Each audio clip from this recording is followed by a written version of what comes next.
சினிமாவை மிஞ்சிய நிஜ வாழ்க்கை சோகம். மதுரையின் செட்டிக்குளம் பகுதியில் சூரியன் மலர்கள் போல் பூத்திருந்த ஒரு தம்பதியரின் வாழ்க்கை திடீர் துயரத்தின் காற்றில் சிதறியது. சந்தோஷ் ஒரு சாதாரண இளைஞன் 2022இல் பிரியாவை மணந்தார். இருவரும் சந்தோஷமாக வாழ்ந்தனர்.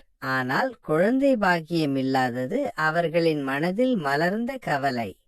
மருத்துவரை அணுகிய போது பிரியாவின் கர்ப்பப்பையில் நீர்க்கட்டி இருப்பதாக தெரிந்தது. மருந்துகள் தேவையில்லை, உடற்பயிற்சியால் குணமாகும் என்று மருத்துவர் சொன்னார். சந்தோஷ் அன்பின் உச்சத்தில் பிரியாவை அருகிலுள்ள ஜிம் கூடத்தில் சேர்த்தார். காலை மாலை உழைத்து பிரியா ஜிம்மில் பயிற்சி செய்ய தொடங்கினார். அங்கு உடற்பயிற்சி மாஸ்டர் மைனஸ் ஒரு கவர்ச்சியான ஏமாற்று ரீதியான இளைஞன் மைனஸ் அவரை வரவேற்றான். முதலில் பயிற்சி வழிகாட்டல் என்ற பெயரில் நெருக்கம், பிறகு உரையாடல்கள், புன்னகைகள், ரகசிய சந்திப்புகள். பிரியாவின் இதயம் கணவரின் அன்பை மறந்து மாஸ்டரின் மாயையில் சிக்கியது. அவர்கள் பலமுறை உல்லாசத்தில் மூழ்கினர். அது ஒரு தவறான கனவு போல் விரிந்தது. ஒரு நாள் ஜிம் நண்பர்கள் மூலம் சந்தோஷுக்கு உண்மை தெரிந்தது. அதிர்ச்சியில் அவர் பிரியாவை கண்டித்தார். ஆனால் பிரியாவின் உள்ளம் ஏற்கனவே மாஸ்டரிடம் தஞ்சம் புகுந்திருந்தது. ஒரு நாள் பிரியாவின் வீட்டிற்கே வந்த ஜிம் மாஸ்டர், கிளம்பு, வரதட்சணை நகைகள், பணம் எல்லாம் எடுத்துக்கோ என்று கூறவே பிரியா கண்ணீருடன் அனைத்து நகைகளையும் எடுத்துக்கொண்டு மாஸ்டருடன் ஓடினாள். அப்போது மாஸ்டரின் நண்பர்கள் பைக்குகளில் வந்து அச்சுறுத்தல் போல் நின்றனர். சந்தோஷ் திகைத்து நின்றான். அவன் உலகம் சிதறியது. சில நாட்கள் கழித்து சந்தோஷ் பிரியாவை தொடர்பு கொண்டு வீட்டுக்கு வா என்று வேண்டினான். ஆனால் அவள் மறுத்தாள்.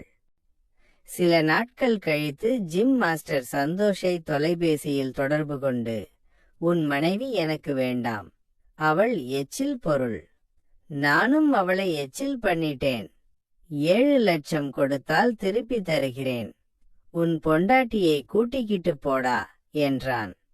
சந்தோஷ் அதை வாட்ஸ்அப்பில் பிரியாவுக்கு அனுப்பினான்.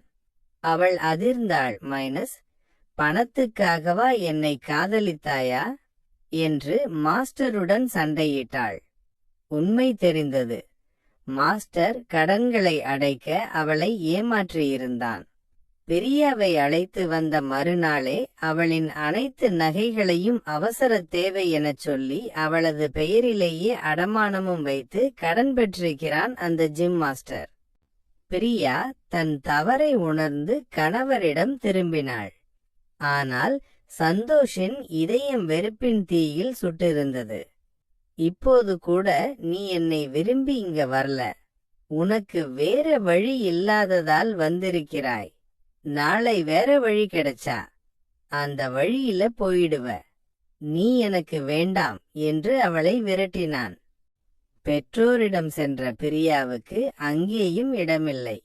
இங்க பாரு, உன்னோட தங்கச்சிக்கு இன்னும் கல்யாணம் ஆகல, மாப்பிள்ளை பாத்துக்கிட்டு இருக்கோம், நீ இங்க வந்து உக்காந்துக்கிட்டு உன்னோட கதைய ஊரெல்லாம் சொல்லி உன் தங்கச்சி வாழ்க்கையை கெடுத்துடாத.